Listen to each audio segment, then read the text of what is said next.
यदि 1,00,000 गेहूं के दाने से भगवान महादेव का यदि कोई अर्चन करेंगे, श्लोक नंबर 49 है 14 नंबर के अध्याय का।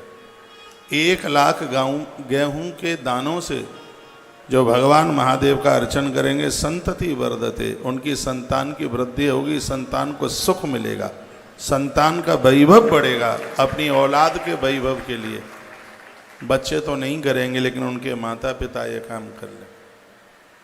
पिता को भी फुर्सत नहीं होगी, माँ कर ले। क्या कर ले? गौधूमा अन्नस्तथा पूजा प्रशस्ता शंकरस्य च संतते वर्धते तस्य यदि लक्षा विधि। लक्ष्य कहते हैं लाख को।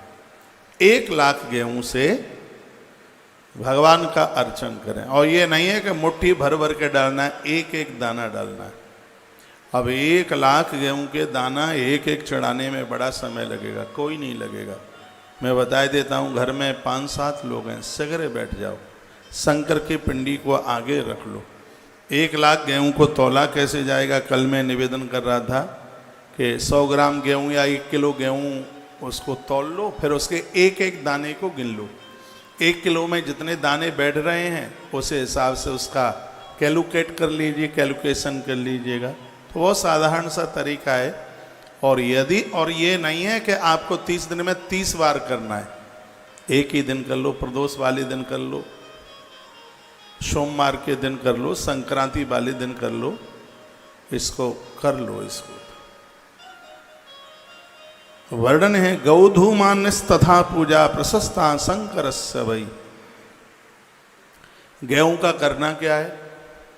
गेहूं का आटा बनाइए, उसका मालपुआ बनाइए और उसको नंदी को खिला दीजिएगा। नंदी को, सांड नंदी, यह गेहूं का पुआ बना करके उसको खिला देना। भगवान महादेव की बहुत बड़ी कृपा बरस जाएगी, आनंद हो जाएगा। पंडाल में बहुत लोग आप बैठे हैं, मुझे नहीं लगता कि आपने पहले कभी किया हो। श्लोक 49 है, मिल गया है आपको? हाँ, नहीं मिला? रुद्र संहिता सृष्टि खंड अध्याय नंबर 14 श्लोक नंबर 49। प्राजापत्यम ब्रह्मणानाम कर्तव्यम च फलेप्सुभिः गौधूमान्यस तथा पूजा प्रशस्ता शंकरस्य वै। इसके नीचे का श्लोक है संतति वर्धते तस्य यदि लक्षा विधिकृताः। यदि आप अपने बच्चों की वृद्धि चाहते हैं तो इसमें भगवान शंकर की पूजा गेहूं से करने पर उत्तम फल प्राप्त होता है। 1,00,000 गेहूं, और ध्यान रखना पिंडी के ऊपर चढ़ाया जाएगा। इसमें स्पष्ट लिखा है गेहूं सिर पर चढ़ाने से संतति की वृद्धि।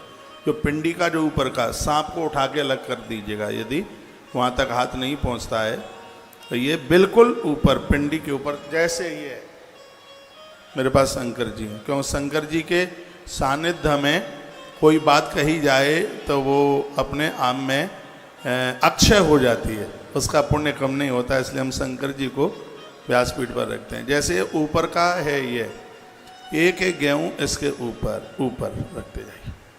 फिर गेहूं से ये ढक जाएंगे तो गेहूं नीचे रह जाएंगे, इनको गेहूं के ऊपर बैठा दीजिएगा। तो नर्मदेश्वर हैं आपके घर में, क्योंकि प्राण प्रतिष्ठित मंदिर में तो पुजारी लोग करने नहीं देंगे, क्योंकि वहाँ तो दर्शनार्थी आते हैं। तो अपने घर पर ही ये काम कर लीजिएगा। एक एक गेहूँ, घर के 5-7 लोग हैं, सब बैठ जाइए और साफ सुथरे बर्तन में या पलाश की पत्तल पर गेहूं लेकर के, जैसे यज्ञ के चारों तरफ, कुंड के चारों तरफ बैठ करके जो आप आहुति डालते हैं, अब ऐसे ही कीजिए। ये काम हम उज्जैन में करने वाले हैं। आपको समय मिले तो उज्जैन पधारिएगा, 1 महीने का कार्यक्रम है।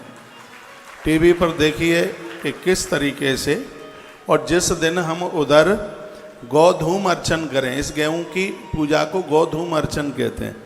हमारे संग ही संग उस दिन अपने घर पर कर लीजिएगा। हम वहाँ चढ़ाते रहेंगे, आप अपने घर पर चढ़ाते रहना, आनंद हो जाएगा। सगरी बातें प्रमाणित हैं, बनावटी इसमें कुछ भी नहीं है। एक बार जयकारा लगाइए, बोलो भक्त वत्सल भगवान की जय हो, श्री हनुमान जी महाराज की जय हो। इसमें तो ये भी वर्णन कर दिया, इसमें लिख दिया है कि 8 सेर गेहूं में 1,00,000 संख्या हो जाती है। से पुराण के 50 नंबर के श्लोक में ऐसा लिखा है। तो यही बात मान लें, गिनती का झगड़ा ही खत्म हो गया बिल्कुल। ये जिम्मेदारी महादेव की है। 75,000 रह जाएंगे तो 1 लाख, और ज़्यादा हो जाएंगे तो बढ़िया ही बात है। स्पष्ट लिखा है, इसमें लिखा है कि 8 सेर, किलो से सेर थोड़ा ज़्यादा होता है, 8 सेर गेहूं की संख्या, गेहूं के दानों की संख्या 1 लाख हो जाती है। तो 8 सेर गेहूं, थोड़ा 8 किलो से ज़्यादा उसमें डाल लीजिए।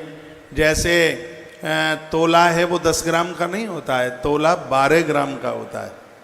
उसी प्रकार से किलो में 1000 ग्राम नहीं, 1000 ग्राम से ज़्यादा होता है। बुजुर्गों को पूछ लेना, उनको सबको पाई आना ये सब, उन्हें सेरा वगैरह सब पता होता है। तो 8 सेरा, और मैं तो आपको कहूँगा कि 8 सेर की जगह पर 1 सेर और ज़्यादा ले लीजिए, 8 किलो की जगह पे 1 सवा किलो और ज़्यादा डाल लीजिए, तो वो पूरा सेरा हो जाएगा। और फिर ये 1 लाख गेहूं के दाने भगवान शिव के ऊपर चढ़ जाएंगे। तो इसमें भगवान स्वयं, भगवान महादेव कहते हैं 1 लाख गेहूं कोई मेरे सिर के ऊपर चढ़ा करके मेरा अर्चन करता है, उसके घर में संतति की वृद्धि होती है, परिवार की वृद्धि होती है। इसमें कोई संशय वाली बात नहीं है। ये बात रही गेहूं की। एक मैंने पिछले दिनों में एक वीडियो डाली थी मूंग के दानों के ऊपर। यहाँ लिखा है मुदगानां पूजने देव शिवो यक्षति वै सुखम प्रस्थानां सप्तकेनैव प्रस्थानाधेनाथवा पुनः। मूंग के द्वारा पूजन करने से शिवजी उत्तम सुख प्रदान कर देते हैं। उत्तम, तो आप मूंग के द्वारा भी भगवान शिव की पूजा कर सकते हैं। इसमें वर्णन किया गया, यह करने के बाद 11 ब्राह्मणों को भोजन जरूर कराइए। ये अनुष्ठान तब पूरा होता है। ये करने के बाद में 11 ब्राह्मणों को भोजन कराएं। लिखा है ब्राह्मणाश तथा भोज्या रुद्र संख्या प्रमाणता। अब इसमें 11 नहीं लिखा है, इसमें लिखा है रुद्र संख्या प्रमाणता। तो रुद्रों की संख्या कितनी है? बस यही तो व्याकरण पढ़ने का आनंद है, तभी कथा आगे बढ़ेगी। बिना व्याकरण के कथा में कुछ भी आनंद नहीं है। इसमें लिख दिया ब्राह्मणाश तथा भोजा रुद्र संख्या प्रमाणता है। ये करने के बाद ब्राह्मणों का भोजन होना चाहिए। कितने ब्राह्मणों का भोजन होना चाहिए? रुद्र संख्या प्रमाणता। रुद्रों की संख्या कितनी है? रुद्रों की संख्या है 11 रुद्र हैं, 11 रुद्र हैं। तो ये ग्रंथ कहता है कि 11 ब्राह्मणों को भोजन कराइए। 11 ब्राह्मण को। शंकर जी का कोई भी अनुष्ठान है उसमें विधान 11 ब्राह्मणों को ही जमाने का है, क्योंकि रुद्रों की संख्या 11 है। तो 11 ब्राह्मणों को आप भोजन करा दें और भगवान शिव की कृपा, धर्म अर्थ काम की वृद्धि होगी, मोक्ष मिलेगा। इसमें कोई संशय वाली इसमें बात नहीं है। वर्णन किया गया है कि सरसों का दाना, राई के दाने से भी भगवान की पूजा होती है। 160 तोले में इसमें वर्णन किया गया 1 लाख राई के दाने हो जाते हैं। अब 160 तोले का किलो बना लेना, कितना बनेगा उतना। 160 तोले में 1 लाख राई के दाने हो जाते हैं। देखा, सरसों से पूजन करने पर शत्रु परास्त हो जाता है। सरसों के दाने से पूजन करने पर शत्रु बिल्कुल परास्त हो जाता है। अरहर या समी के पत्तों से भगवान शंकर की पूजा करें, इससे अनेक अनेक प्रकार की बाधाएं दूर हो जाती हैं। श्लोक नंबर 58 नंबर लिखा है, वर्णन किया गया है मरीचि संभवा पूजा शत्रु नाश करी स्मृता। काली मिर्च, सरसों यानी राई, इनसे शत्रु की को भावना है उसका नाश होता है। आड़ की नाम दिलशैवा, आड़ की अरहर, अरहर के फूलों से भी भगवान शंकर की पूजा करें तो नाना सुख करी, तमाम प्रकार के सुख चल करके आ जाते हैं। इसमें कोई संशय वाली बात नहीं। लक्ष्मानम तो पुष्पाणाम शृणु प्रत्ता मुनीश्वरा। 1 लाख फूलों से भगवान महादेव की जो पूजा करेगा, भगवान शंकर उसके भंडार भर देंगे, उसके ऊपर बहुत प्रसन्न हो जाएंगे। 1 लाख पुष्प से भी भगवान की पूजा करने का विधान बताया गया है। और फिर चमेली के फूलों से भी भगवान की पूजा, कमल के फूलों से भगवान की पूजा, सरसों के फूल से भगवान की पूजा, कनेर के फूलों से भगवान की पूजा है, मल्लिका के पुष्पों से भगवान की पूजा और तिल के पुष्पों से भगवान की पूजा की जाती है। तो इससे भगवान भोलेनाथ अति प्रसन्न हो जाते हैं। तो यदि हो जाए तो ये जरूर कर लीजिएगा। लिखा है महापातकजम दुखम तत्क्षणान नश्यन्ति ध्रुवम। भगवान महादेव घोर से घोर, बड़े से बड़े महापातकों को, बड़े से बड़े पापों को दूर कर देते हैं। शंकर प्रसन्न हो जाएं तो किस प्रकार की कमी रह सकती है।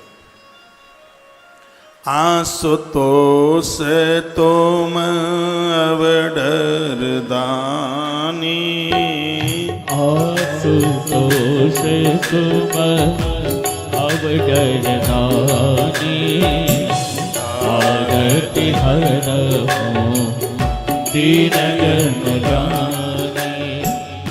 आशुतोष तुम अवडर दानी, आरति हरहु दीन जन जानी। आशुतोष तुम अवडर दानी, आरति हरहु दीन जन जानी। बोले भक्तवत्सल भगवान की जय हो। समीपत्रयी तथा मुक्ति प्राप्यते पुरुषेण चह। समी के पत्तों से भगवान शिव को आप पूजेंगे तो यह कष्टों को निवारण करने वाला है, घर के दोषों को समाप्त करता है। समी के पत्तों से भगवान बहुत प्रसन्न होते हैं। मल्लिका कुसुमई दत्तई श्रियम शुभतराम सेवा। तो मल्लिका के फूल से भी भगवान की पूजा करें। और एक बड़ी अद्भुत बात कही है, जब हम ग्रंथ पढ़ते हैं तो समाधान होता है। प्राय लोग बहुत ज़्यादा ऐसा बोलते हैं कि महादेव के ऊपर तुलसी मन चढ़ाइए, ज़्यादातर ऐसे बोलते हैं। लेकिन यहाँ मैं एक प्रमाण आपको दे रहा हूँ। श्री शिव महापुराण रुद्र संहिता सृष्टि खंड अध्याय नंबर 14 और श्लोक नंबर 28, जिसमें स्पष्ट तुलसी चढ़ाने की बात कही है महादेव के ऊपर। कैमरा लगा सकते हैं इधर लाके, यहाँ मेरे ग्रंथ पर देखिए, इसमें लिखा है भुक्ति मुक्ति फलम तस्य तुलस्या पूजयेद यदि। इसमें वर्णन है कि यदि महादेव के ऊपर भगत तुलसी चढ़ावेगा तो संसार की सभी वस्तुएं और दुनिया छोड़ने के बाद भगवान शंकर उसे मुक्ति जरूर दे देंगे। इतनी बड़ी महिमा है। 28 नंबर का श्लोक है, मेरी उंगली रखी हुई है यहाँ। भुक्ति मुक्ति फलम तस्य तुलस्या पूजयेद यदि। जो भगवान महादेव की पूजा तुलसी के पत्तों से करेंगे, तुलसी मंजरी तो चढ़ाई जाती है, प्रदोष में तो पूजा पूरी नहीं होती है महादेव की जब तक उसके ऊपर तुलसी मंजरी न चढ़ाई जाए। प्रदोष की पूजा पूरी नहीं होती है जब तक काला तिल न चढ़ाया जाए। ये तो मैंने बहुत बार बातें बता चुका हूँ आपको। और मेरी व्यासपीठ निरर्थक बात, बिना बजने की बात नहीं करती है। हमने एक इंस्टाग्राम पर कोई वीडियो डाल दी कि श्वान पालना ठीक नहीं है, उसको रोटी देना ठीक है, उसको रोटियां दीजिए, उसको पालिए मत। तो आज की युवा पीढ़ी ये सब चीज़ों को मानती नहीं है। तो बहुतों के बात अच्छी लगती है, बहुतों को नहीं अच्छी लगती। अब ना लगे तो हमें क्या फर्क पड़ता है, लेकिन हम तो प्रमाणित बात तो कहेंगे ही। ईश्वर ने हमें भेजा ही इसके लिए। तो भुक्ति मुक्ति फलम तस्यः तुलस्या पूजयेद यदि। अर्क पुष्पई प्रतापस्य कुब्ज कब्बार के तथा अकौआ का फूल, तुलसी, समी पत्र और करवीराणी वही क्रमात्। करवीर कहते हैं कनेर के फूल। यह भगवान शिव को अति प्रिय है। भगवान शंकर बड़े खुश हो जाते हैं। ससे तथा भगवान वाहन देते हैं, यश देते हैं, और सबसे आनंद की बात है शांति दे देते हैं, रोगों को समाप्त कर देते हैं। यदि कोई बीमारी फैली है, रोग समाप्त नहीं हो रहे हैं, तो रोगों चाटना कहानी करवी रानी वही क्रमत। कनेर का फूल शंकर के ऊपर चढ़ाने से रोगों की निवृत्ति हो जाती है। तुलसी चढ़ाने से संसार की वस्तुएं, मृत्यु के समय पर पांव में कांटा लगे इतना भी कष्ट न हो, व्यक्ति मुक्त हो जाता है। इतनी बड़ी महिमा वर्णित की गई है इस ग्रंथ में। थोड़ा जूम करके दिखाओ ना, ये तो पूरा पेज दिख रहा है, पता नहीं लग रहा है उसमें। ये लगाओ, यहां से यूं लगा दो इसे। भुक्ति मुक्ति फलम तस्य तुलस्या पूजेद यदि। हो सकता है आप अपने मोबाइल में भी डालोगे, इसमें गूगल पे इसमें आप लिख दें शिव महापुराण रुद्र संहिता सृष्टि खंड अध्याय नंबर 14 और श्लोक नंबर 28, ये श्लोक निकल के आ जाएगा। शायद देख लेना, आ जाएगा बिल्कुल। गूगल ने दुनिया कब्जे में कर रखी है, उसमें संस्कृत टू हिंदी दोनों लिख देना, तो उसमें हिंदी में भी उसका अर्थ निकल के आ जाएगा, देख लेना एक बार। तो तुलसी पत्र से पूजन करने पर भोग एवं मोक्ष दोनों प्राप्त होते हैं, ऐसा सूत सौनकादियों को सुना रहे हैं, भगवान व्यास लिख रहे हैं। तो बड़े आनंद की बात कही गई है। जो आप भगवान का जप करते हैं, 3 लाख जप से मनोरथ प्राप्ति, 4 लाख जप से भगवान शंकर अति प्रसन्न हो जाते हैं, 5 लाख जप हो जाने पर शिव संपूर्ण मनोरथों को पूरा कर देते हैं। जिन लोगों ने 10 लाख महामृत्युंजय मंत्र का जप कर लिया है, उन्हें संसार की सभी वस्तुएं प्राप्त हो जाती हैं। 24 नंबर के श्लोक में ऐसा लिखा है, पंचमम च यदा लक्ष्यम फलम यशत संशयम। फिर लिखा है अनैनेवत मंत्रेण 10 लक्ष्य फलम भवेत। महामृत्युंजय मंत्र 10 लक्ष्यम, 10 लक्ष्य वर्णन है स्पष्ट, उसमें वर्णन किया 10 लाख। महामृत्युंजय का 10 लाख जप करने से मनुष्य सभी प्रकार के फलों को प्राप्त कर लेता है। ये बातें मैं इसलिए सुना रहा हूँ, मंत्र विज्ञान के ऊपर पूरी श्रद्धा बनी रहे। कल मैंने आपको निवेदन किया था कि पूजा का पूरा फल तब मिलता है जब चारों घटनाएं, चारों चीज़ें हमारे जीवन में, जिसमें तुलसी रुद्राक्ष भी, माथे पर चंदन भी, जप और भगवान का पूजन, चारों चीज़ें हों। तो हम जैसे लोगों को भगवान ने इसीलिए भेजा है कि समाज को यह जानकारी देते रहें। हम जैसे लोग यह जोर से ये बात आपके बीच में रखते रहेंगे तो आप चद्दरें उड़ाने के लिए पीर पैगंबर पर नहीं जाएंगे, जरूरत ही क्या पड़ेगी। आप हनुमान जी को सिंदूर चढ़ाइए, मैया को चुनरी चढ़ाइए, आनंद है। अपने तो ग्रंथ बड़े अद्भुत हैं, बहुत अद्भुत हैं। क्या सुंदर वर्णन किया कि पूजा में जो भी कोई कमी रह जाती है, आरती उतारते ही उसकी पूर्ति हो जाती है। जमाई आ जाए, वासी आ जाए, जब करते हुए बीच में आप बोल गए हैं तो वर्णन किया गया है कि उसमें आप भगवान की आरती जरूर करें। पूजा पूरी तब ही मानी जाती है तब भगवान की आरती उतारी जाए।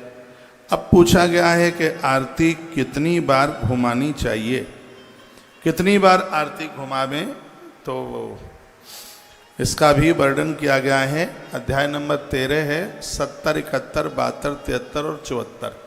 इन श्लोकों में भगवान की आरती का ही वर्णन किया गया है। कहा गया है कि 14 बार आरती घुमाएं, पैरों को 4 बार, नाभि मंडल को 2 बार, मुख को 1 बार और पूरे शरीर पर 7 बार। कम से कम 14 बार तो आरती घूमे, और ज़्यादा भी यदि आप घुमा लेते हैं तो उसमें कोई दिक्कत नहीं, यानी 14 से कम ना हो। ये नहीं कि आपने बस जलाई और फुर से यूँ घुमाई और रख दी। कम से कम 14 बार। कहाँ लिखा है? लिखा है पादयोश्च चतुर्वारम, स्पष्ट लिखा है। 71 नंबर का श्लोक है, पादयोश्च चतुर्वारम, यानी पैरों में 4 बार घुमाए। द्वयी कृत्तो नाभिमंडले, भगवान की नाभि के ऊपर 2 बार घुमाएं। कितना हो गया? 4 और 2 6। एक कृत्वे मुखे, एक बार मुख के ऊपर घुमाएं। कितना हो गया? 7। फिर लिखा है सप्त कृत्व सर्वांग एव ही, पूरे शरीर के ऊपर 7 बार घुमाएं। तो 7 + 7 = 14 है। ऐसा वर्णन किया गया। ततो ध्यानम यथो यक्तम वही कृत्वा मंत्र मूर्तम, भगवान के सन्मुख खड़े होकर मंत्र जप करें, स्तुति करें। जो भी आपसे कुछ आता है वह जरूर बोलें। भगवान के सन्मुख खड़े होकर के अगल बगल वालों को न देखें। नहीं तो प्राय लोग मंदिर में जाते हैं तो मंदिर में जाकर के ये देखते हैं कि हमारा अड़ोसी पड़ोसी हमें जानने पहचानने वाला कोई है कि नहीं, और बगल में उनसे बात करते रहते हैं। बहुतों को तो ये भी नहीं पता लगता कि भगवान ने आज पोशाक कौन सी पहनी है। मंदिर में आप 4 घंटा खड़े रहते हैं, इससे कोई फर्क नहीं पड़ता। मंदिर में जितनी देर आप खड़े होते हैं तो उस समय मंदिर में आपके और आपके भगवान के अलावा कोई तीसरा होना ही नहीं चाहिए। और जब रास्ते में आप जाते हैं मंदिर के लिए, तब भी चिंतन भगवान का ही होना चाहिए। एक रामायण में बड़ी सुंदर चौपाई है। जब मंदिर की तरफ आप जाएं तो इसको गुनगुनाते हुए जाइए। विभीषण के प्रसंग में गोस्वामी जी ने लिखा है, देखे हूँ जाई चरण जल जाता, देखे हूँ जाई चरण जल जाता, अरुण तुलसी बग सुख दाता। देखे हो जाई चरण जल जाता, अरुण तुलसी बग सुख दाता। देखे हो जाई चरण जल जाता, अरुण तुलसी बग सुख दाता।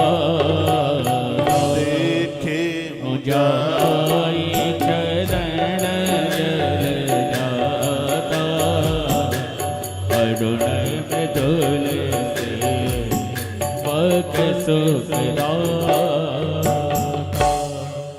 तत्पश्चात ये तो रास्ते में जब बोलते बोलते हम जाते हैं, मंदिर में घुस जाते हैं, बाहर कोई नलका लगा है तो कुल्ला कीजिए, पामों में छींटे जरूर डालिए।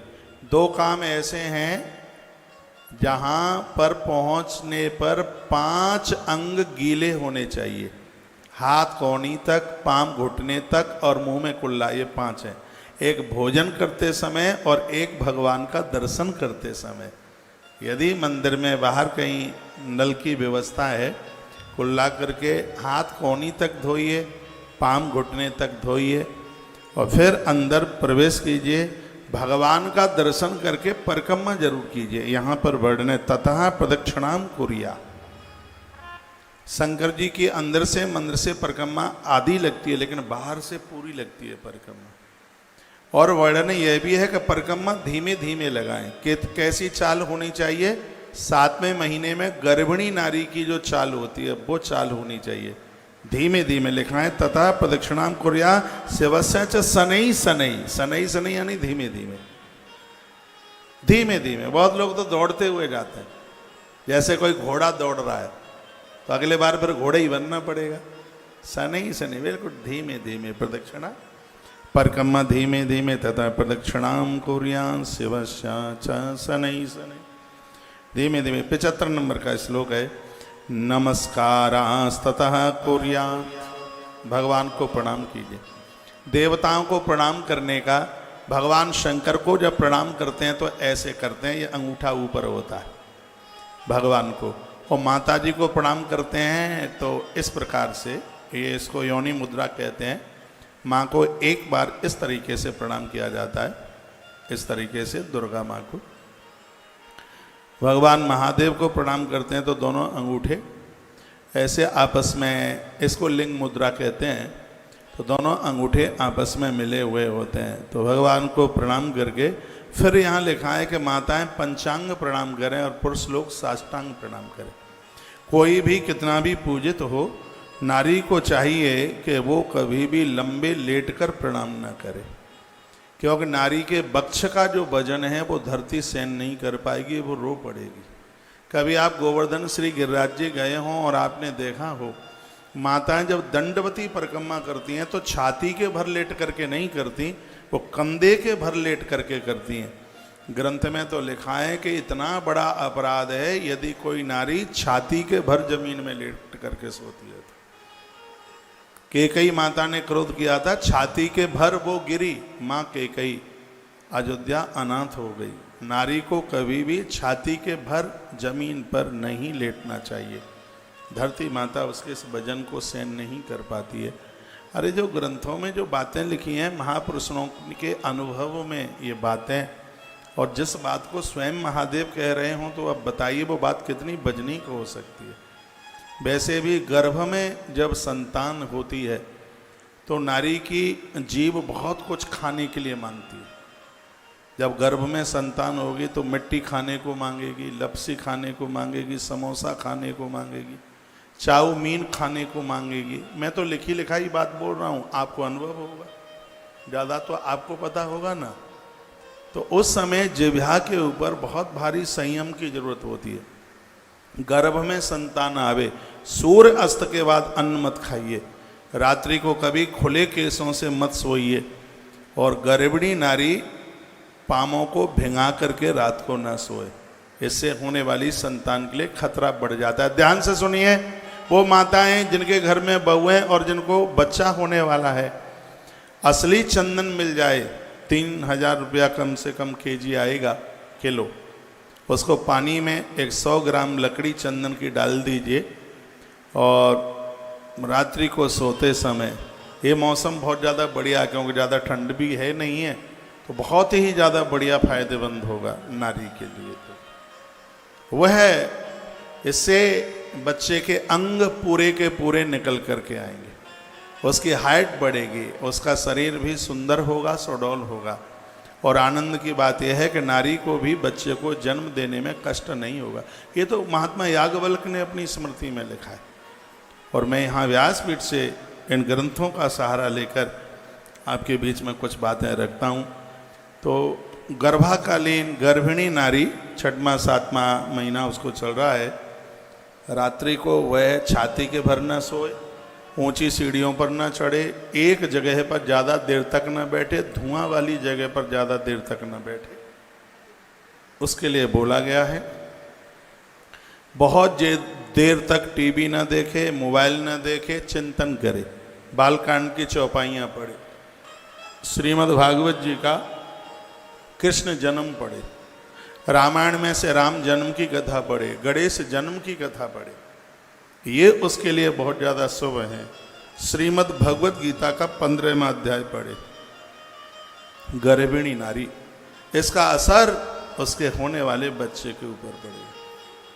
केसर सब जगह जन्म नहीं लेती है, केसर सब जगह पैदा हो जाए नहीं, केसर को पैदा करने के लिए कश्मीर की धरती चाहिए, अच्छी औलाद को जन्म देने के लिए अच्छी माताएं चाहिए। आप चाहेंगी तो बच्चे का भविष्य बना देंगे, वो आपके हाथ की बात है। चिंतन बढ़िया। और एक बात और मैं निवेदन करूंगा, सुन लो प्लीज, मेरी बात सुन लीजिएगा, आपके काम में आएगी। घर में यदि गर्भिणी नारी है, उसके कमरे को डेवलप कीजिए, उसको थोड़ा उसको ठीक कीजिए, उसमें देवी देवताओं की तस्वीर जो सौम्य है, गर्भिणी नारी के कमरे में लड्डू गोपाल की तस्वीर जरूर लगाइए, इससे मन बड़ा मुदित होता है, बहुत प्रसन्न होता है। उसके कमरे में सुबह शाम दिया जलना चाहिए, उसके कमरे में कुछ ग्रंथ रख दीजिए। जिसके घर में गर्भिणी नारी है तो एक तो ये नियम बना लें कि जब तक डिलीवरी ना हो जाए उसको पियर मत जाने दीजिएगा, उसे उसके मायके ना जाने देना। आप कहोगे ऐसा क्यों? अब वो भी सुन लो ऐसा क्यों। ऐसा इसलिए मायके में बेटियां स्वतंत्र होती हैं, चाहे इस घर में चली जाएं, उस घर में चली जाएं, चाचा के यहाँ चली जाएं, ताऊ के यहाँ चली जाएं, घूमने को चली जाएं। एक कथा आती है ब्रह्मवैवर्त पुराण में, पवन रेखा जो कि उग्रसेन की पत्नी है, पवन रेखा उग्रसेन की पत्नी है, कंस की माँ है पवन रेखा। इसकी सास ने बहुत मना किया और ये नहीं मानी और चली गई अपने पियर, और वहाँ स्वेच्छा से घूमा करती थी। एक दिन बगीचे में गई, बगीचे में एक द्रुमिल नाम का राक्षस रहता था। उसकी दृष्टि इसके होने वाले गर्भस्थ शिशु के ऊपर उसकी निगाह पड़ गई।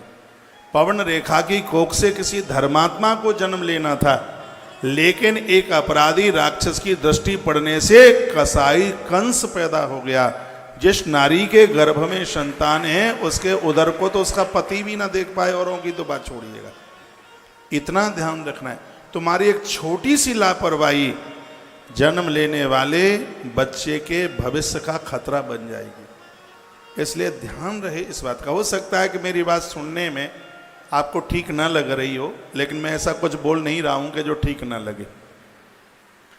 घर में गर्भिणी नारी है जो बच्चे को जन्म देगी, आने वाले समय में उसके सामने लड़ाई ना लड़ें, झगड़ा ना करें, कलह ना करें, क्योंकि गर्भ में उस नारी की नाभि से वो बच्चा पूरा का पूरा सुनता है।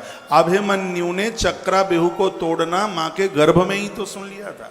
प्रहलाद जी महाराज ने देवर्षि नारद जी का जो संदेश है वो माँ के गर्भ में ही तो सुन लिया था। और जब छठवां महीना चलता है तो बच्चा सुनता है, 7वें में तो उसको बहुत बड़ा ज्ञान हो जाता है। और ये समय चल रहा हो और तुम्हारे घर का जैसा वातावरण होगा वह पूरा का पूरा असर होने वाली औलाद के ऊपर हो जाएगा। आप झगड़ा करेंगे, कलह करेंगे, विचार ठीक नहीं रखेंगे तो इसका असर होने वाले बच्चे के ऊपर हो ही जाएगा।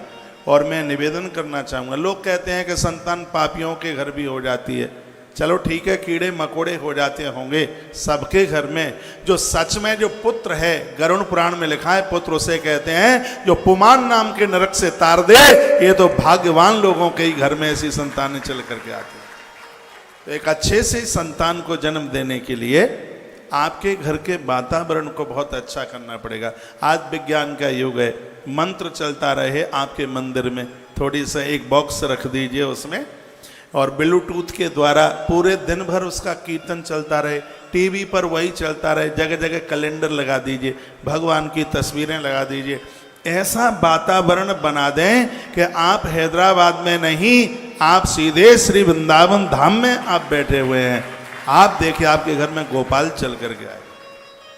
ये वातावरण आपको बनाना, थोड़े महीना 2 महीने ही की तो बात है। और आपको मालूम है जब संस्कारी औलाद आके जन्म लेती है 21 पीढ़ियों का रजिस्ट्रेशन भगवान के धाम में हो जाता है। एक स्त्री अपने प्रकृति के ऋण से मुक्त हो जाती है जब अच्छी संतान को वो जन्म दे देती। माँ इतना प्यारा शब्द है, वो माँ कम माँ कहलाने की अधिकारिणी है। माँ सुमित्रा ने कहा है, रामायण में देखिए माँ कैसे कहते हैं, जिसकी कोख से 4 बेटा जन्म ले लिए वो नहीं। माँ की परिभाषा क्या है? माँ कहते किसको हैं? पुत्रवती जुवती जग सोई, पुत्रवती जुवती जग सोई, रघुबर भगतु जासु सुत होई। पुत्रवती जुवती जग सोई, रघुवर भगतु जासु सुत होई। पुत्रवती जुवती जग सोई, रघुवर भगतु जासु सुत होई। पुत्रवान नारी वही है जिसकी कोख से भगवान के भक्त ने आके जन्म लिया है, उसी नारी को पुत्रवान कहा गया है। एक कथा आती है, चित्रकूट में रहीम दास और तुलसीदास दोनों बैठे थे। दोनों जिगरी दोस्त हैं, दोनों में भारी मित्रता है। दोनों बैठे हुए थे। एक बार बाबा तुलसी ने रहीम को पूछा, बाबा आप यह बताइए कि नारी जब बच्चे को जन्म देती है तो ग्रंथों में लिखा है कितना कष्ट होता है उसे कि 10 लाख बिच्छू एक संग डंक मार रहे हो, इतनी वेदना होती है। नारी के इस ऋण से यह प्रकृति कभी उऋण नहीं हो सकती। इससे बड़ा कष्ट नहीं है जिस समय वो बच्चे को जन्म देती है। बस मृत्यु नहीं होती, सब स्थिति हो जाती है। इतना कष्ट ग्रंथों में लिखा हुआ है, इतना उसको कष्ट, उसको इतनी वेदना होती। तो तुलसी ने रहीमदास जी को पूछा कि जब इतना कष्ट होता है तो फिर नारी बच्चे को जन्म ना दे, वो जन्म क्यों देती है? तो क्या सुंदर जवाब रहीमदास ने दिया। रहीमदास ने कहा, बाबा तुलसी, तुम तो 10 लाख बिच्छू के डंक मारने की बात कहते हो, असह्य दर्द हो तो भी नारी बच्चे को पैदा करेगी। क्यों? क्योंकि वो सोचती है कि मेरी कोख से तुलसी जैसा बेटा जन्म ले ले तो मेरी कोख धन धन हो जाए, कोख कृत कृत हो जाए। और याद रखना, आपकी कोख से जन्म लेने वाला बेटा यदि भगवान का भक्त निकल गया है तो सच मानिए ऐसी नारी को तीर्थ यात्रा न करने पर हर दिन तीर्थ यात्रा का फल प्राप्त होता है। जिसकी कोख से जन्म लेने वाला बच्चा भगवान का भक्त बना है, वह नारी भगवान के दर्शन करने के लिए जावे या ना जावे, मंदिर से परमात्मा रोज निकलकर उसकी देहली को प्रणाम करने के लिए आता है, उस नारी को वंदन करने के लिए आता है।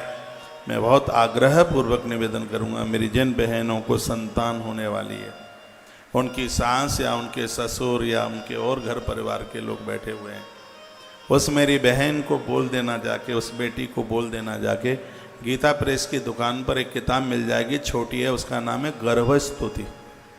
तुलसी वन आश्रम ने बहुत बांटी है, पता नहीं है आपके घर में होगी कि नहीं होगी, तो वह दुकान से ले आना। ये संस्कृत हिंदी में दोनों में मिलती है, हिंदी वाली ले आना, ऊपर संस्कृत होगी, नीचे उसका अर्थ हिंदी में मिल जाएगा।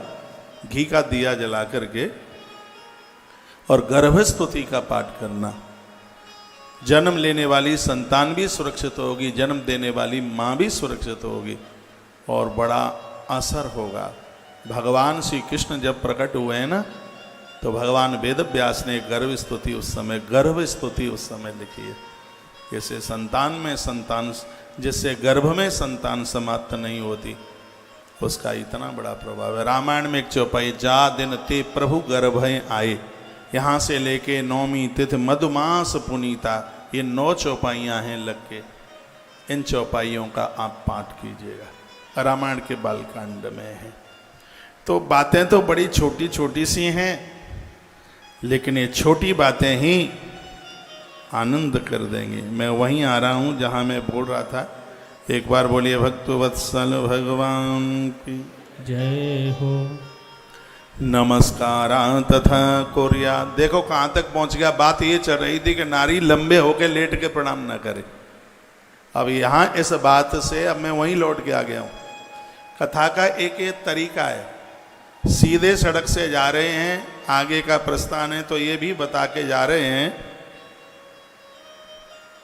यहाँ क्या सिकंदराबाद है, क्या है बगल में है? सीधे निकलना है तो ये बताना है कि सिकंदराबाद में क्या क्या है, बताना है कि इसमें 10 लाख फौजी रहते हैं। नहीं जिनको पता हो, हाँ यहाँ बहुत बड़ा तोप खाना है, बहुत बड़ा ट्रेनिंग सेंटर है, देश का एक बहुत बड़ा सुरक्षा बल यहाँ पर तैनात है। जाना तो है, यात्रा तो करनी है, लेकिन अगल बगल में है क्या वो बताना है। अब बात तो ये चल रही थी कि नारी लंबे होकर के किसी को प्रणाम ना करे, तो इतनी बात में से ये भी बता दिया गया है कि चंदन का पानी पियो, ये भी बता दिया है कि छाती के भर मत सो, ये भी बता दिया है कि गर्भ में संतान है तो पियर मत जाओ, ये भी बता दिया है कि गर्भ में संतान है तो घर में झगड़े मत करो, लड़ाई मत करो, क्योंकि इन सब का असर है वो होने वाली संतान के ऊपर होता ही है। अब मैं वहीं आ गया, इतनी सी बात करके मुझे वहीं आना है जहाँ से मैंने इधर उधर झांक करके कुछ देखा, वो आपके सामने परोसा। तो पुरुषों के लिए कहा गया है साष्टांगम विधिवतः पुमान। पुमान मीन्स पुरुष, पुमान पुरुष को चाहिए साष्टांग, जब वो प्रणाम करे। माताएं प्रणाम करें तो धरती से 6 अंग लगे। आचार्य जी 76 नंबर का श्लोक है। तो माताएं प्रणाम करें तो 6 अंग धरती से लगे, दोनों घुटने, दोनों बाजुआं, 4 हो गए, 5वां हो गया मस्तिष्क, वक्ष स्थल जमीन पर न लगे। इसको कहते हैं पांचांग प्रणाम। 5 अंग धरती को लगते हैं। और पुरुष जब प्रणाम करता है तो साष्टांग, साष्टांग का मतलब 6 अंग धरती पर लग जाएं। दोनों घुटने, दोनों बाजुएं, वक्षस्थल और मस्तिष्क, ये पूरे लेट करके लंबे हो करके ऐसे प्रणाम किया जाए। यह पुरुषों के लिए कहा गया है। तथा पुष्पांजलिर्देयो मंत्रेणानेन भक्तिता। एक दिन मैंने बोला है कि लास्ट में पुष्पांजलि, पुष्पांजलि यानी अंजलि में पुष्प भर करके भगवान को छोड़े जाते हैं। पूजा में कोई कमी रह जाती है, इससे वह सब पूर्ति हो जाती है। अज्ञानाधिकम वा ज्ञानादत् पूजदाधिकम मया। इसमें कहा जाता है भगवान जो अज्ञान है वो सब मेरा है, और जो मैंने कुछ अच्छा कर लिया वो ज्ञान आपने दिया है। अब कोई कमी रह गई है, भूल हो गई है, तो उसको आप सीधा कर लो, उसको आप संभाल लो, ऐसा भक्त बोलता है। यह श्लोक बड़ा प्यारा है, 77 नंबर का श्लोक है। मैंने बहुत समय पहले इसको पढ़ा था। इसमें अज्ञानाद्धति वा ज्ञानाद्धत पूजाधिकम मया। भगवान जो अज्ञान में जितना हुआ है वो मेरी वजह से हुआ है, और ज्ञान में जो कुछ हुआ है वो सब आपकी वजह से हुआ है, आपकी कृपा से हुआ है। मुझसे कोई कमी रह गई है, मुझसे अज्ञान में कोई भूल चूक हो गई है, भगवान उसको आप सुधार लीजिएगा। कृतम तदस्तु सफलम कृपया तब शंकर। भगवान भोलेनाथ आपके किए गए कृत्य को, कर्म को सफल कर देते हैं, उसको बहुत बढ़िया कर देते हैं। फिर कहा जाता तावक स्वदगत प्राण। भक्त कहता है भगवान मेरे प्राण आप में समाये हैं और आप मेरे प्राणों में समाये हैं। संस्कृत पढ़ने में, बोलने में बहुत आनंद आता है, लेकिन आज के समय में अंग्रेजी बोलने वाले लोग अपने आप को बहुत बड़ा मानते हैं। संस्कृत भाषा देव भाषा है। आप लाखों बार पाठ और भाषा में कीजिए, संस्कृत में एक शब्द बोल दीजिए, वो लाखों के ऊपर भारी है, क्योंकि संस्कृत देव भाषा है। तावक कस्तदगत प्राण। भगवान आप मेरे प्राण हैं, आप में मेरे प्राण हैं और मुझ में आपके प्राण हैं। ऐसा भक्त भगवान को प्रार्थना करता है, कहता है भगवान आप मेरे प्राणों में, आप भगवान मेरे प्राणों में समाये हुए हैं, मेरे प्राण हैं आप, और मेरे प्राण आप में ही निवास करते हैं। भगवान मेरा चित्त भी आप में ही संलग्न है। हे गौरीनाथ, हे भूतेश, हे परमात्मा, आप मेरे ऊपर प्रसन्न हो जाइए। भक्त कहता है आप मेरे ऊपर प्रसन्न हो जाइए, वो भगवान को कहता है। इति विज्ञाय गौरी स भूतनाथ प्रसीद में, प्रसीद में, हे गौरीनाथ प्रसीद में, मेरे ऊपर प्रसन्न हो जाइए। भूमौ स्खलित पादानाम भूमि रेवावलंबनम। मैं कहीं गिरता हूँ, धरती पर मैं कहीं फिसल करके गिरता हूँ, तो धरती माता आपकी कृपा से ही मुझे शरण दे देती है। भक्त कहता है हे प्रभु मैंने जो अपराध आपके विषय में किए हैं उनके लिए हे नाथ आप ही शरण देने वाले हैं। और इस प्रकार से पुष्पांजलि भगवान को की जाती है। पुष्पांजलिम समप्रेण पुनः कुर्यान्तमुहु स्वस्थानम गच्छ देवेश परिवार आयुतम प्रभु। इसमें वो कहता अब आप परिवार के साथ अपने स्थान को जाइए। ये भी बोल दिया जाता है जहाँ से भी आप भगवान आए हैं वहाँ आप जाइए। हे नाथ पूजा के समय फिर इसी प्रकार से फिर मैं आपको बुलाऊंगा, आप आदर सहित पधारिएगा। 82 नंबर के श्लोक में ये और कह रहा है कि मैं फिर बुलाऊंगा। पूजा काले पुनर्नाथ, पूजा के समय द्वारा बुलाऊंगा। त्वया आगंतव्य आदरात, आदर के सहित पधारें। इति संप्रार्थ बहुसा शंकरम भक्तवत्सल। हे भक्तवत्सल भगवान सदाशिव की अनेक प्रकार से प्रार्थना करते हुए फिर आप भगवान का इस तरीके से विसर्जन, उसका जल सिर पर ब्राह्मण लोग पूजा के बाद कलश का जो जल है जजमान के मस्तिष्क के ऊपर उसका प्रोक्षण करें। हे मुनियो यह शिव जी का पूजन हमने आपको विस्तार पूर्वक कह दिया। ये भोग और मोक्ष दोनों को देने वाला है। अब आपकी इच्छा क्या है वह बता दीजिएगा। कहाँ दिया, कहाँ गया, कह दिया। इति प्रोक्तम शेषेणा मुनिया से पूजन, विस्तार पूर्वक हमने शंकर की पूजा आपको एक विस्तार पूर्वक सुनाई है। अब आप क्या सुनना चाहते हैं तो हमसे आप सुन लीजिएगा, वही सुना दें। आइए 2 पंक्तियां महादेव को समर्पित करते हुए। वो एक भजन है, शंकर में मन रम गयो रे, स्वर दीजिए। बड़ी सुंदर सी पंक्तियां, आनंद होगा।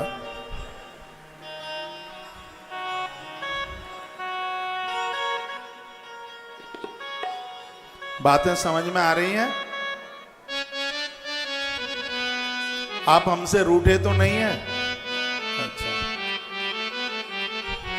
अब तो हमें हैदराबाद आगे भी आना पड़ेगा, इसलिए क्योंकि आप दीक्षा बहुत दे दी है,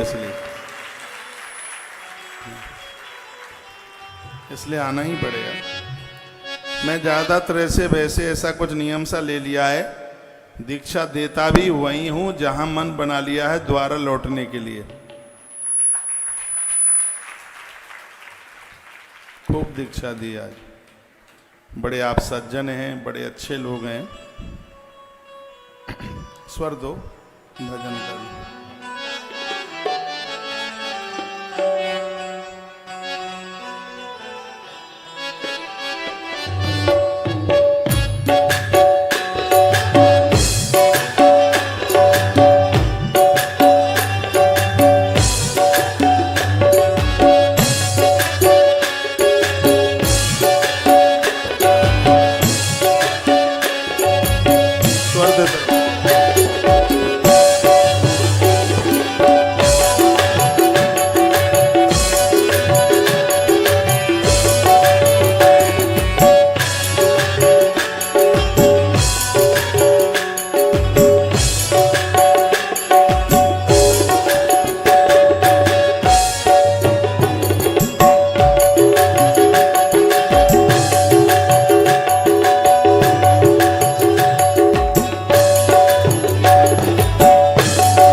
दोनों हाथ बढ़ा के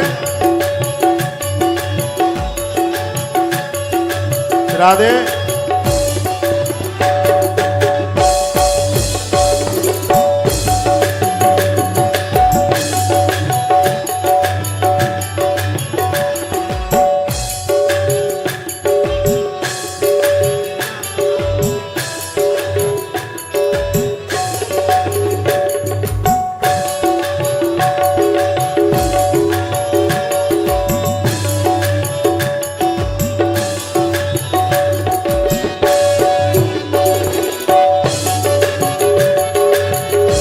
हरि बोल।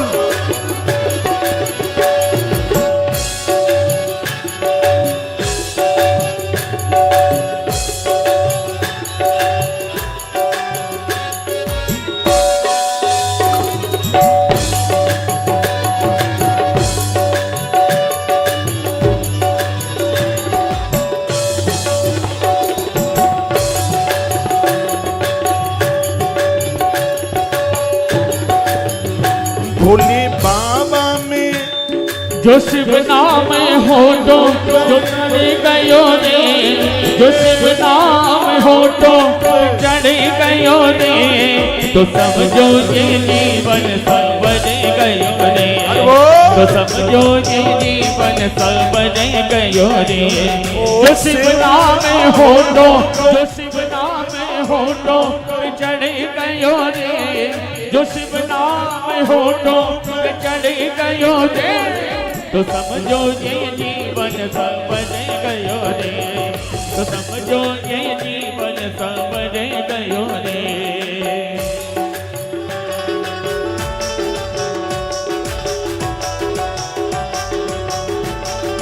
हरि बोल। महादेव जय हो।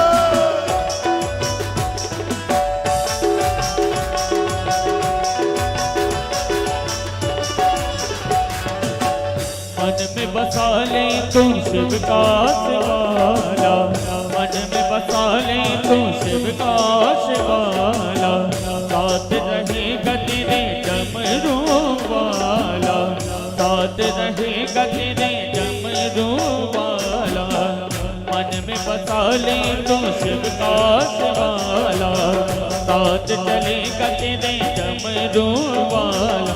जो मन शिव की भक्ति, जो मन शिव की भक्ति में रम गयो रे, जो मन शिव की भक्ति में रम गयो रे, तो समझो ये जीवन सफल गयो रे, तो समझो ये जीवन सफल गयो रे। जो शिव नाम हो तो, जो शिव नाम हो तो चढ़ गयो रे, जो शिव नाम हो तो चढ़ गयो रे, तो समझो ये जीवन सफल गयो रे, तो समझो ये जीवन सफल गयो रे।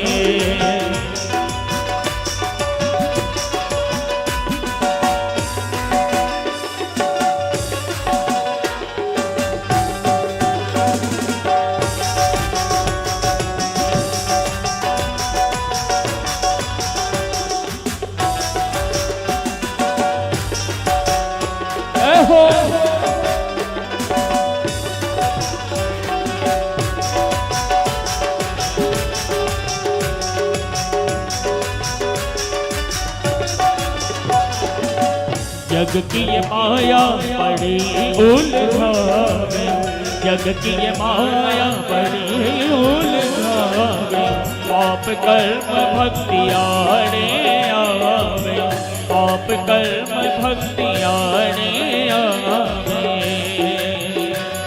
जो शिव जी ने हाथ, जो शिव जी ने हाथ सिर पे धर दियो रे, जो शिव जी ने हाथ सिर पर धर दियो रे, तो समझो ये जीवन सफल गयो रे, तो समझो ये जीवन सफल गयो रे। जो शिव नाम हो तो, जो शिव नाम हो तो चढ़ गयो रे, जो शिव नाम हो तो चढ़ गयो रे, तो समझो ये जीवन सफल गयो रे, तो समझो ये जीवन सफल गयो रे।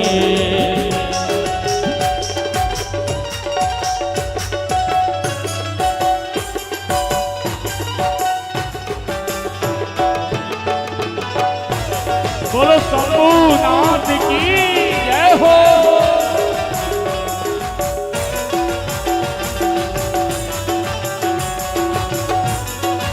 राधे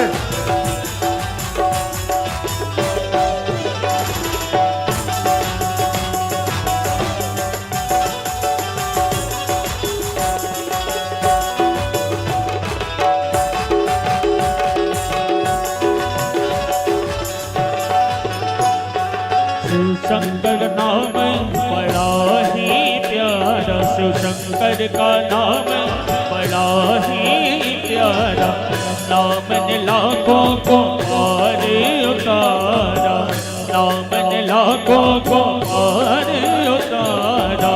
शंकर का नाम बड़ा ही प्यारा, भोले का नाम बड़ा ही प्यारा, नाम ने लाखों को पार उतारा, नाम ने लाखों को पार उतारा। जो भोलेनाथ ने, जो भोलेनाथ ने हाथ पकड़ लियो रे, जो भोलेनाथ ने हाथ पकड़ लियो रे, तो समझो ये जीवन सफल गयो रे, तो समझो ये जीवन सफल गयो रे। जो शिव नाम हो तो चढ़ गयो रे, जो शिव नाम हो तो चढ़ गयो रे, तो समझो ये जीवन समझ गयो रे, तो समझो ये जीवन समझ गयो रे। जो शिव नाम हो तो चढ़ गयो रे, जो शिव नाम हो तो चढ़ गयो रे, तो समझो ये जीवन समझ गयो रे, तो समझो ये जीवन समझ गयो रे, तो समझो ये जीवन समझ गयो रे, तो समझो ये जीवन समझ गयो रे। जो शिव नाम हो तो, जो भोले नाम हो तो, जो शिव नाम हो तो चढ़ गयो रे, जो शिव नाम हो तो चढ़ गयो रे, तो समझो ये जीवन समझ गयो रे, तो समझो ये जीवन सवर गयो रे, तो समझो ये जीवन सवर गयो रे, तो समझो ये जीवन सवर गयो रे, तो समझो ये जीवन सवर गयो रे, तो समझो ये जीवन सवर गयो रे, तो समझो ये जीवन सवर गयो रे, समझो ये जीवन सवर गयो रे, तो समझो ये जीवन सवर गयो रे। जो शिवराम में हो तो चढ़ गयो रे, जो शिवराम में हो तो चढ़ गयो रे, समझो ये जीवन सवर गयो रे, तो समझो ये जीवन सवर गयो रे, तो समझो ये जीवन सवर गयो रे। जो शिव नाम होठों पे चढ़ गयो रे, जो शिव नाम होठों पे चढ़ गयो रे, तो समझो ये जीवन सवर गयो रे, तो समझो ये जीवन सवर गयो रे। भोले बाबा ने हाथ पकड़ लियो रे, भोले बाबा ने हाथ पकड़ लियो रे, तो समझो ये जीवन सवर गयो रे, तो समझो ये जीवन सवर गयो रे। जो शिव नाम होठों पे चढ़ गयो रे, जो भोलेनाथ ने दिल पे धर दियो रे, जो भोलेनाथ ने हाथ धर दियो रे, तो समझो ये जीवन सवर गयो रे, तो समझो ये जीवन सवर गयो रे, तो समझो ये जीवन सवर गयो रे, तो समझो ये जीवन सवर गयो रे। बोलिए शंकर भगवान की।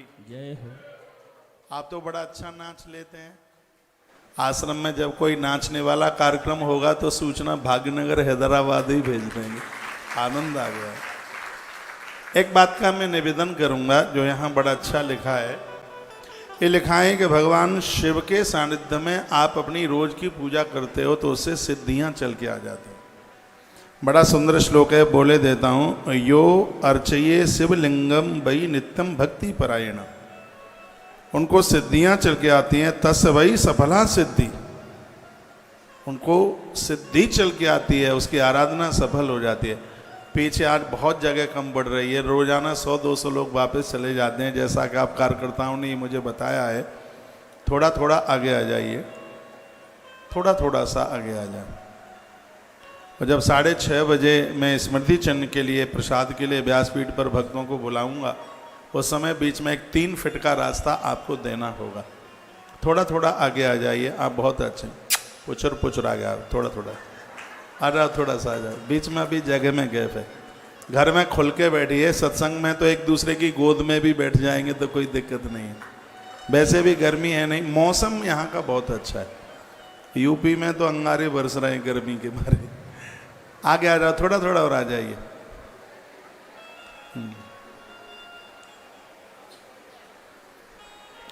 अब मेरी तरफ देखिए। वर्णन है कि स पापी प्रमुच्यते। भगवान महादेव के सानिध्य में बैठकर आप जब आराधना पूजा पाठ करते हैं, शिवलिंग के सानिध्य में बैठ करके जो आप करते हैं, ऐसे सभी पाप जल करके समाप्त हो जाते हैं। ब्रह्मा जी कहते हैं कि ये सगरी बातें भगवान विष्णु ने नहीं कही। ब्रह्मा देवताओं को बता रहे हैं कि मैंने तुम्हें जो बातें बताई हैं, ये बातें भगवान विष्णु जी देवताओं को बोले। तो देवताओं ने श्री हरि को प्रणाम किया। पुनः उन्होंने मनुष्यों की कामना प्राप्ति के लिए भगवान नारायण से प्रार्थना की। देवताओं की प्रार्थना सुनकर भगवान नारायण ने विश्वकर्मा जी को बुलाया। अब सुनिए, विश्वकर्मा जी आए। विश्वकर्मा ददौ तेभ्यो नियोगान मम वाहरे। भगवान नारायण ने विश्वकर्मा जी को बुलाया और विश्वकर्मा से कहा कि हे विश्वकर्मा जी, मैं इन महामुनियों के जीवन का उद्धार करना चाहता हूँ, अतः तुम मेरी आज्ञा से सर्वोत्तम शिवलिंगों का निर्माण करो, ये कहा। और यह देवताओं को प्रदान करो, क्योंकि इन देवताओं को अपना अपना विभाग सौंपा गया है। वर्षा कौन करेगा? वरुण देवता के पास जल का स्रोत होगा। तो वरुण वर्षा तब ही कर पाएंगे जब इनके पास तपश्चर्या होगी, और वह तप का एक स्रोत फूटेगा वो शिवलिंग पूजा करने से। नकारात्मक ऊर्जा समाप्त हो जाती है, शंकर की पिंडी को स्पर्श करते ही वाइब्रेशन होता है पूरी बॉडी में, पूरी बॉडी में वाइब्रेशन होता है, उसको छूते ही, उसको स्पर्श करते ही। तो ब्रह्मा जी ये कथा सुना रहे हैं, कहते हैं विश्वकर्मा ने अपने अधिकार के अनुसार लिंगों का निर्माण किया, भगवान ने आज्ञा दी थी उनको। तो अब उन्होंने कौन कौन से लिंग बनाए और किसको प्रदानित किए वो आप सुन लीजिए। पद्मरागमयम शक्रु हेमं भई श्रवसा सुता। पद्मराग मणि का एक शिवलिंग बनाया गया था, और यह शिवलिंग भी बड़ा अद्भुत है। पद्मराग इंद्रनील पद्मराग मणि का लिंग बनाया गया। विश्रवा पुत्र कुबेर सुवर्ण लिंग की सोने के लिंग का निर्माण किया गया, वह भी देवताओं को दिया गया। धर्म देवता को पीत वर्ण के लिंग की उनको प्राप्ति हुई, और वरुण देवता को एक श्याम वर्ण का शिवलिंग था वो प्रदानित हुआ। भगवान विष्णु जिस शिवलिंग की पूजा करते हैं उसका नाम है इंद्रनील मणि। इंद्रनील मणि पत्थर का शिवलिंग है जिसको भगवान विष्णु नित्य पूजते हैं। ब्रह्मा जी सोने के शिवलिंग पर पूजा करते हैं, विश्वदेव हैं वो चांदी के शिवलिंग पर पूजा करते हैं। वसुगण पीतल के शिवलिंग पर पीतम मणिमयम धर्मो वर्ण श्यामलम शिवम। इंद्रनीलमयम विष्णु ब्रह्मा हेममयम तथा यानी ब्रह्मा सोने के शिवलिंग पर पूजा करते हैं। विश्वई देवा तथा रौप्यम, जो वैश्वदेव हैं वो चांदी के शिवलिंग पर, और इस प्रकार से अश्वनी कुमार हैं वो मिट्टी के शिवलिंग पार्थिव शिवलिंग की पूजा करते हैं। माता लक्ष्मी स्फटिक के शिवलिंग की पूजा करती है। नारी के लिए स्फटिक और नर्मदेश्वर दोनों बड़े प्रभावशाली हैं मातृशक्ति के लिए। मातृशक्ति के लिए पारदेश्वर उतना बढ़िया नहीं है, पीतल का तांबे का उतना बढ़िया नहीं है जितना कि नारी के लिए स्फटिक और नर्मदेश्वर जितना प्रभावशाली है। इसलिए लक्ष्मी मैया है वो स्फटिक के शिवलिंग पर पूजा करते हैं। श्लोक बोल रहा हूँ, लक्ष्मीश स्फटिकम देवी। स्फटिक के शिवलिंग पर माँ लक्ष्मी पूजा करती है। चैप्टर लगता है आपको मिला नहीं है, सब दाव थोड़े ही बता दिए जाएंगे। श्री शिव महापुराण रुद्र संहिता सृष्टि खंड अध्याय नंबर 12 श्लोक नंबर 28 से और ये सभी शिवलिंगों का वर्णन किया गया है। महालक्ष्मी माता लक्ष्मी माता स्फटिक के शिवलिंग पर 33 नंबर के श्लोक में लिखा है, लक्ष्मी स्फटिकम देवी। स्फटिक के शिवलिंग पर लक्ष्मी मैया पूजा करती है, और तांबे के शिवलिंग पर भगवान सूर्य। तांबे के शिवलिंग पर पूजा करने से दुश्मन भी सम्मान करता है।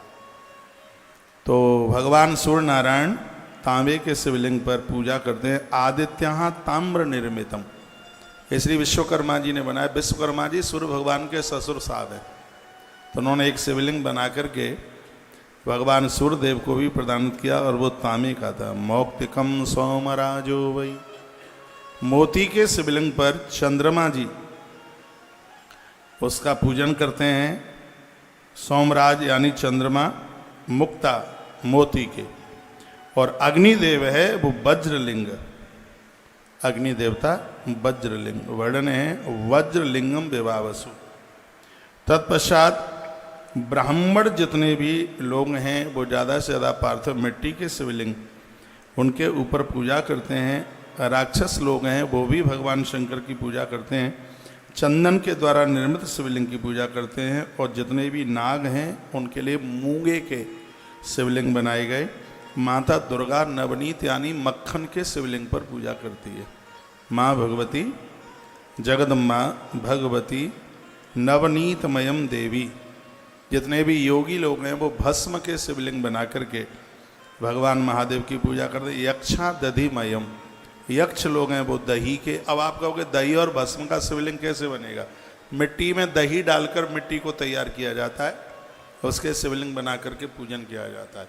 मिट्टी में ही भस्म डाली जाती है, उसके शिवलिंग पर पूजा की जाती है।